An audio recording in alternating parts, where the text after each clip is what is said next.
All right, so welcome. I'm so grateful to see you all today and to be able to talk about this opportunity. My name is Megan Smith. I work at Boise State University. I am also with the Communities for Youth Initiative, which is a statewide initiative to move the way that we approach things like substance use and mental health challenge in our young people upstream. And part of that is really through collecting robust data and really working closely, not only with schools, but with communities around that data. And so today I'm going to talk to you about this awesome opportunity to participate for free in the Youth Wellbeing Survey in Idaho for schools. Just some quick facts that I'm sure you've seen before, but I like to kind of just start at the beginning, which is this is free. The original contribution was through Blue Cross of Idaho Foundation for this academic year, and now it is put into the budget for upcoming years for the Idaho State Department of Education. We're really excited to offer this tool. It has been done in great deep partnership with Idaho State Department of Education, and I'll tell you a little bit about what I mean by that. 2 years ago, well, actually, really right when Superintendent Critchfield got into office, she was well aware that behavioral health was an issue facing schools. And so she commissioned a behavioral health task force. Oh, there's a few more people jumping in. She commissioned a behavioral health task force, which was super awesome because it was clear that we all needed that. And as part of that task force, as the different players in the room started talking about what might be needed, really folks were like, we know this is a problem, but we don't know the extent of the problem. We don't know what's leading to the problem, etc. And so Jackie Yarbrough from Blue Cross of Idaho Foundation was sitting on that task force and said, there's this group, Communities for Youth, that is doing some survey work in this area, and we might want to think about it. And so that was when I came into the Behavioral Health Task Force, and the group of us, which is a really cross-cutting group, started thinking about what are the key questions that need to be on such a youth well-being assessment. And then what's really exciting is we vetted this survey with legislators on both sides of the aisle. If you're thinking of of extreme representation on either side, yes, those ones too. We have also vetted this survey with Idaho parents and educators around and throughout the state. And so this is definitely like an Idaho grown survey, if you will. And so I think that can be helpful when some of our communities maybe they have fear around surveys or hesitance. And the reason is because it used to be data that kind of shipped off into another part of our country or to the government or something like this. And this survey is really meant to be a tool for your school, about your school kids. And so the data you get back is local and focused on your school. And so I think it can be really helpful. And so that is the first facts. The next thing I'll cover is just the general survey process, so you have a sense of how it rolls out. Step one is really you indicating interest, and you can do that through the Idaho Department of Education, and they'll connect you to our team, or you can reach directly out to Communities for Youth. There's more people coming in, sorry. You can reach directly out to Communities for Youth, either through our website, which is communitiesforyouth.org, or you can email me directly. I'll have my email put up at the very last slide, and it's also in your materials for the webinar today.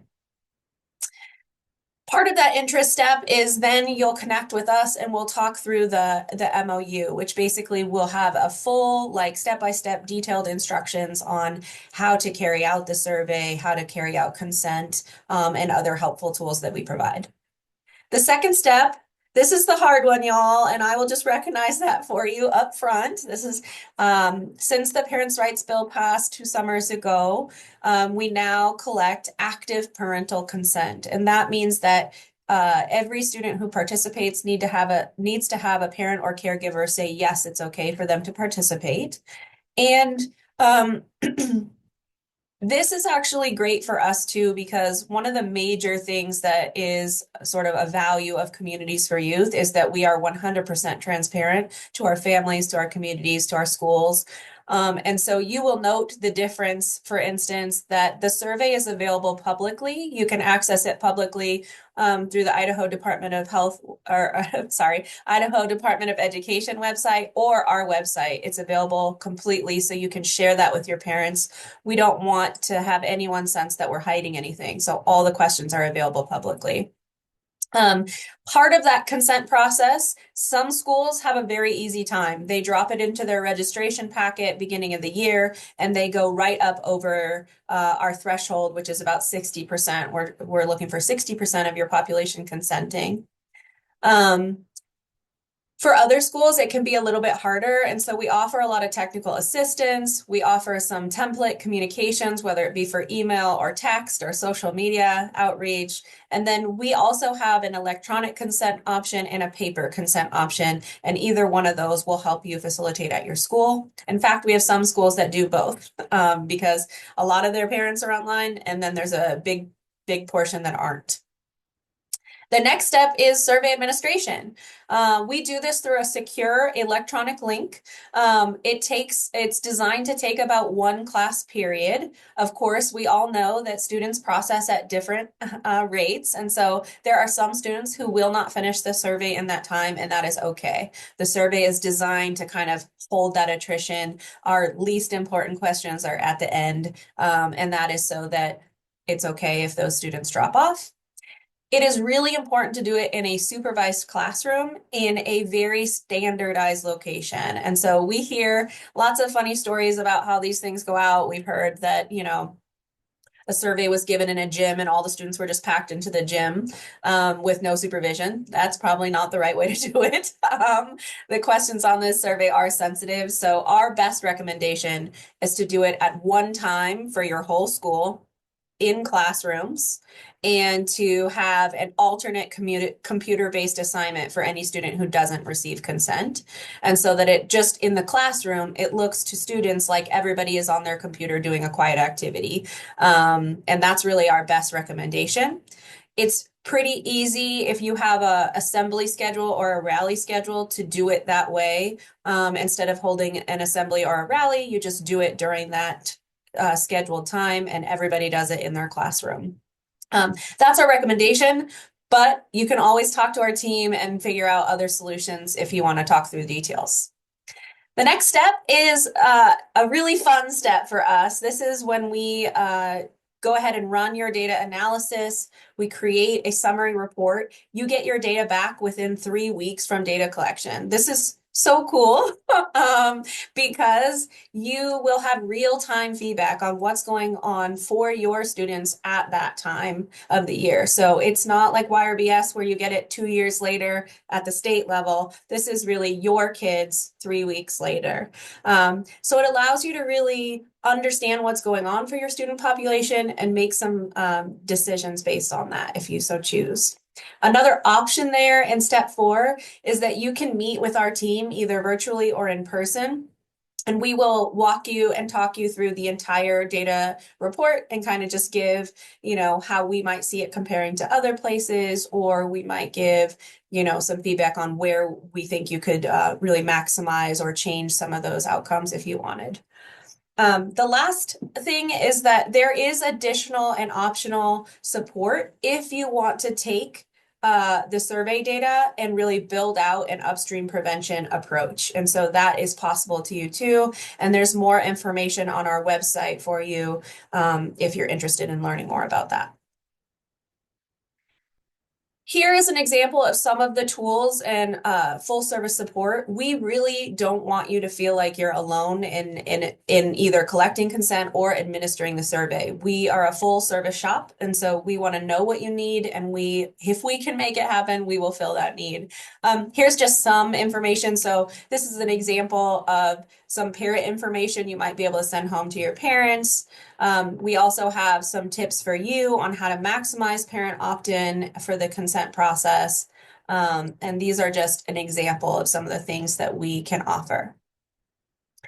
Again, we also have like social media templates and text templates and email templates and newsletter templates for how to communicate about the survey and how to collect consent. The next questions are always, well, what's on it? And again, the full version of the survey is available publicly, both on the Idaho Department of Education website as well as our own. But this is just the general areas. And these areas represent areas of key, what we call risk and protective factors that we know are related to both mental health challenge and substance use. And so when we ask these questions of young people, then we can let you know in your community, where are your red flags, if you will. So, maybe it's our friend's social support is really low in this community. So that gives you kind of a great navigational tool for if we want to build a strategy in response to this data, we could really look at that friend support because we can see in our data that that's driving the depression in our school. Whereas other communities might say, oh, well, in our school, it's really kids are not getting enough sleep, and that's driving depression in our population. And so, really, this is a way to look at the common risk and protective factors that are already established out there, but apply it to your specific context and your specific school community. Here's just a quick, brief glance at what your data summary report will look like. And just so you know, the report, because of all those risk and protective factors, it's about 40 pages usually, but this is just an example. So this one here is summarizing the sleep responses from this school. So it's basically showing you that 8 hours or more, which is the recommended level of sleep, about 39% of their kids are getting the recommended amount. And then a group of them are not getting quite enough sleep, and then a small amount are getting a very dangerous amount of sleep every night. And so that's just an example of what your data summary report will look like. We try to do this so that your results are very usable, so that you're not just like getting a number like sleep, 3.2 hours. Right, which doesn't really help you. Really, this is showing you what does it look like in our population. You also, on the right hand of your screen that you're looking at, you'll get a diagnostic model predicting depression, and we're happy to predict substance use for you as well. But this is a tailored data analysis where we actually look at in your community, what are the top risk and protective factors for your students that are leading to depression. And it is really interesting, the different schools that we're already working in, how different these models can look. We're often seeing stress in school connect and social isolation, but some of the other things like school connectedness are really specific to certain schools. When you're thinking about why this survey and why was it created in this way, it's because we are coming from an upstream prevention, or some people like to call that like a root causes framework. And the idea is that so much right now in our society, not only schools, but parents, adults, basically all of us, are in this mode where we are responding to every crisis. And we are in information overload, you all. So we are responding to crisis after crisis after crisis after crisis.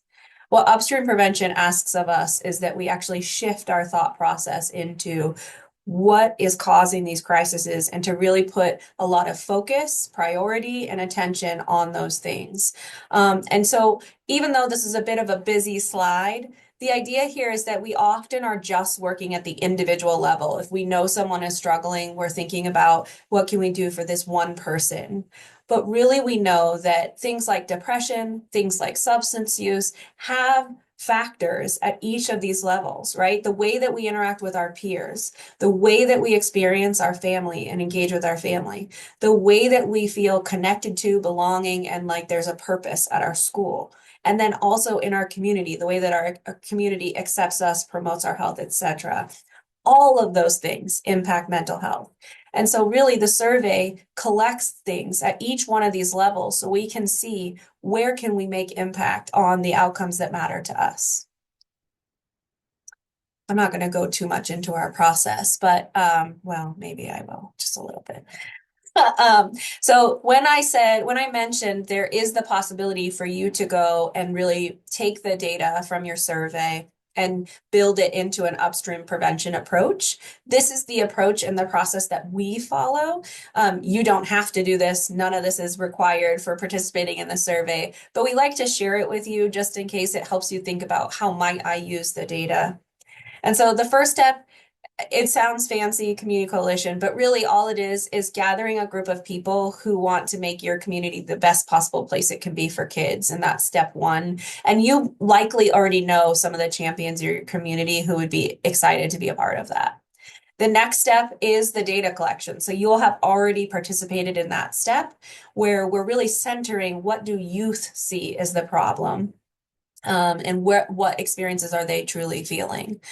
The third step is sharing back that data with that group, and saying, what do we want to do to take some action around these goals?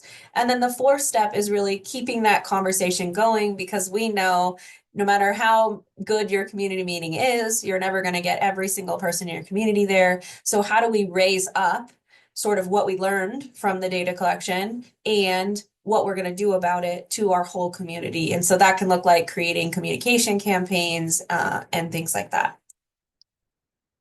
If you're interested in some of those options or building out a whole upstream prevention opportunity, we do have additional supports that we can provide you. And so this is also available on our website. I will give you that here in a moment, and you can check it out. It's an a la carte, so you don't have to do everything. If you guys are like, oh yeah, we can do this step and this step, but we'd love for your help in this one meeting, we can do that a la carte for you. And it's pretty fun to come out to communities and do data walks, for instance. So I'm going to end there because I promised I wanted to leave a lot of time for questions and answers. But I will just let you know right here on this slide that you're looking at, this is my email. Oh, sorry. This is my email address. And so, like I said, that first step is really just indicating interest. And then we meet with you and your leadership team to talk about the MOU and getting involved. You can also visit our website, which is communitiesforyouth.org. And if you want to go right to the youth well-being information, it's /IDE Youth Well-being. And then this is just what the website looks like, so you'll know. And you can see right on the front of the website is a letter from Superintendent Critchfield endorsing this survey. We think that's really helpful for some of our more hesitant communities, so that they can really have access to that and share that with their school boards and their communities. All right, so at this point, it's time for questions and answers. If you're putting them in the chat, that's great, or we'd love for you to just unmute and ask out loud. This is really your time to ask whatever small, big, or half-formed questions you have.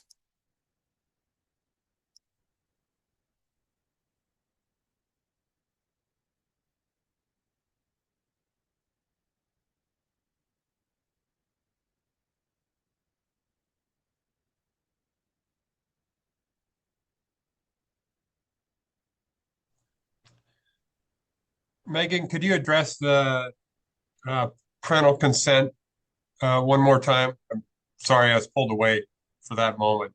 You Oh, said no. 60%, we need 60% parent consent, and then every student that individual student would need a parental consent as well? Oh, yes. So the consent is done on an individual level. So you need 60% of your students to receive consent in order for us to give the survey. And that's a great question. The reason is because if you get less than that, let's say you only have 20 or 30% consent, then when you get your data back, it doesn't really represent your school population. Right. And so it's just kind of a guess. And so we might as well not go through all the hassle of finding 20% of your students somewhere in the building and surveying them.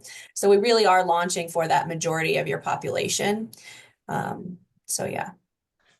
And follow up, how does that tie into, any Idaho legislative laws that are in place right now?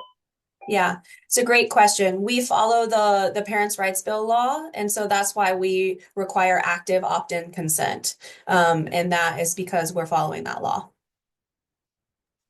Thank you. Mm-hmm. Yeah, it's a great question. I think a lot of people are concerned about that. And in fact, we used to do opt-out.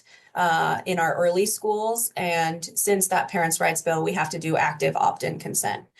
We think even though it is an administrative hurdle, I will not paint it with rosy glasses. We think it can help um, like relieve some of that hesitancy of parents. If we're saying, no, no, you don't have to participate, but we do want your active consent if you do, I think it can be very helpful for parents. They feel less like you're trying to like get one over on them. Other questions? These are great. That's a great start. Thank you.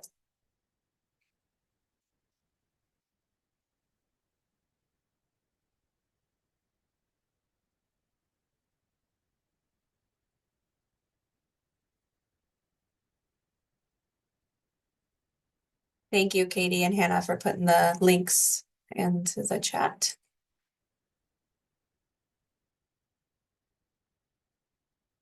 I can ask some of the questions I asked yesterday, Megan, since we have a new group of folks with us.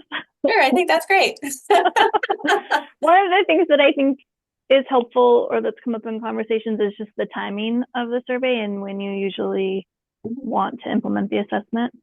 Yeah. So that is a great question.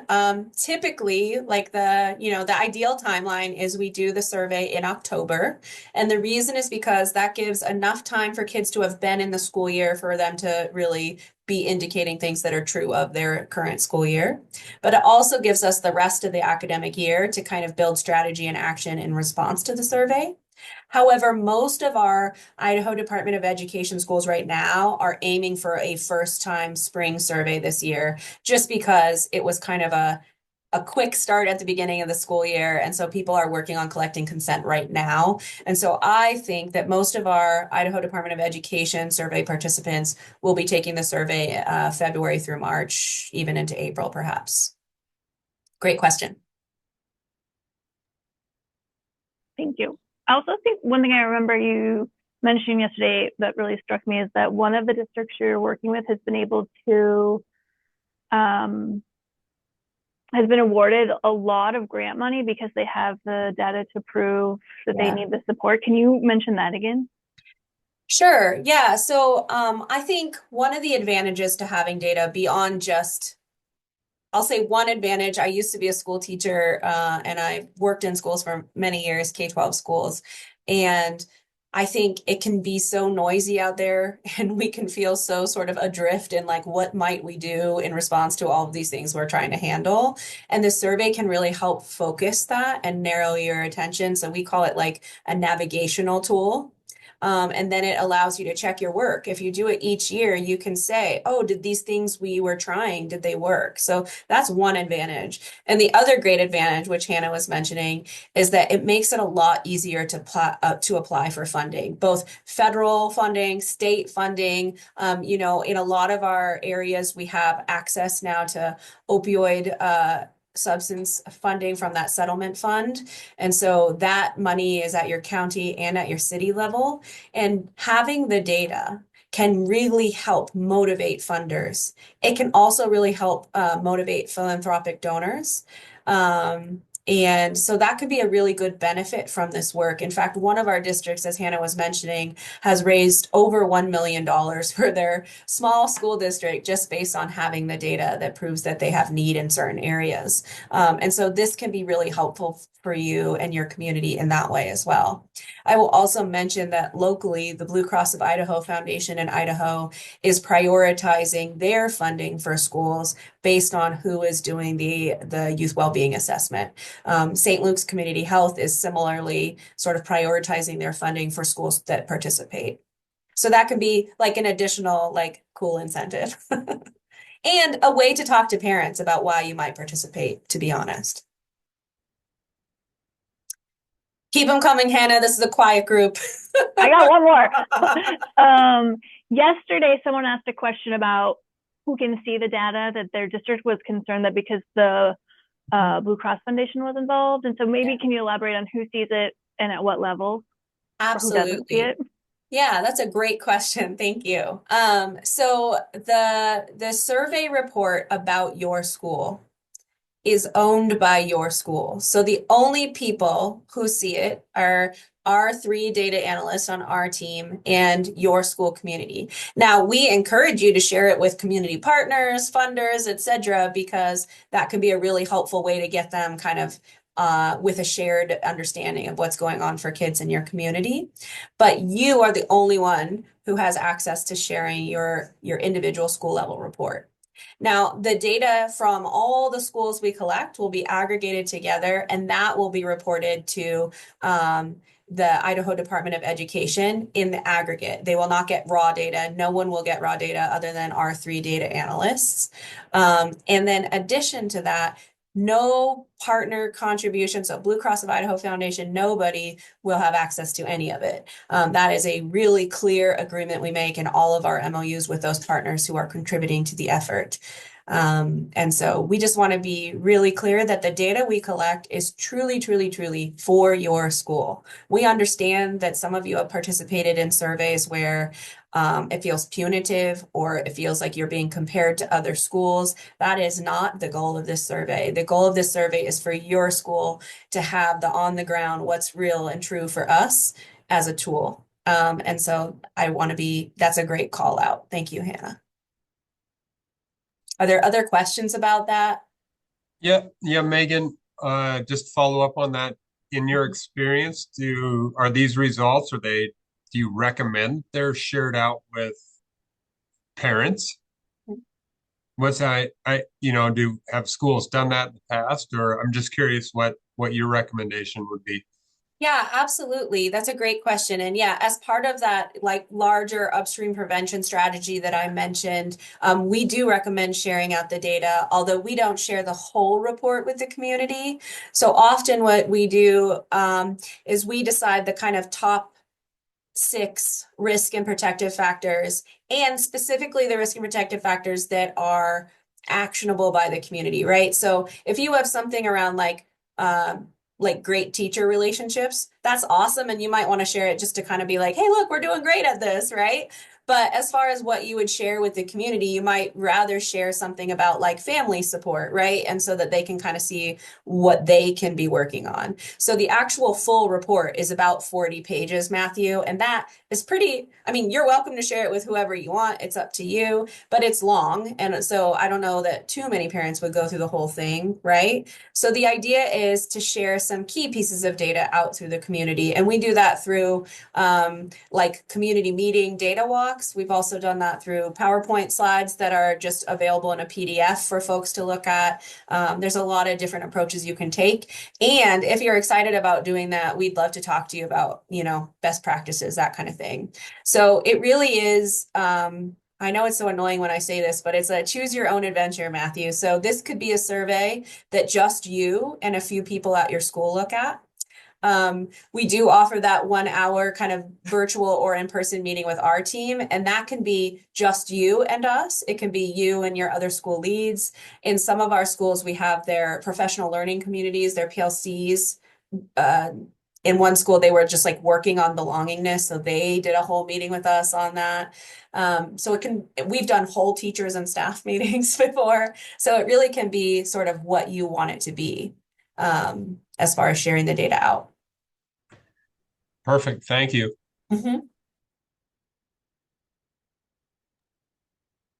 I have one more question, and then I think I've exhausted my curiosity or my repeat from yesterday. Can you clarify whether an individual school building can take this on or whether it has to be done at the district level?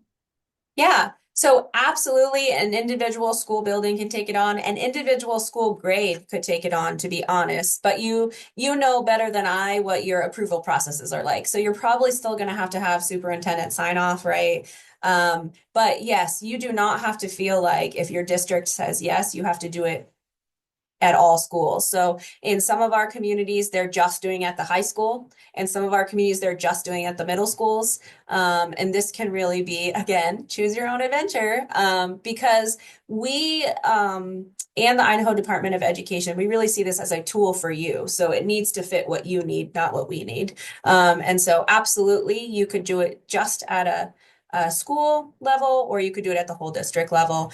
The survey is designed only for middle and high schools. So we definitely encourage, if you do community outreach around the data after the fact, that you include parents of elementary school students, but the actual survey itself is designed for middle and high school students. How do we get this started? Is there a sign up or a registration for it? Yeah, we're a little low tech. You could just email me. I'm going to put it in the chat and we'll get you rolling. I guess we could have a snazzy registration form, but we're not that snazzy yet. Last question for me. Will you be sending out the link to share this recording as well? Yes, so right after this, it'll take me some time to just clip out the beginning where we're just staring at each other quietly, and then I will send it to Hannah, and her team will get it out. Thank you very much. Thank you. Megan, just a quick question on. Oh, go ahead, Josh. Just asking on this one, the outreach portion of this, trying to get the community buy-in. Do you have like a general timeline on what most schools take to get that? Because I'm assuming if you're really going to try and get 60% at least opt-in, then it's going to take a lot of information drives and getting this getting it out to the community so that they're actually ready to approve it and opt in when the time comes.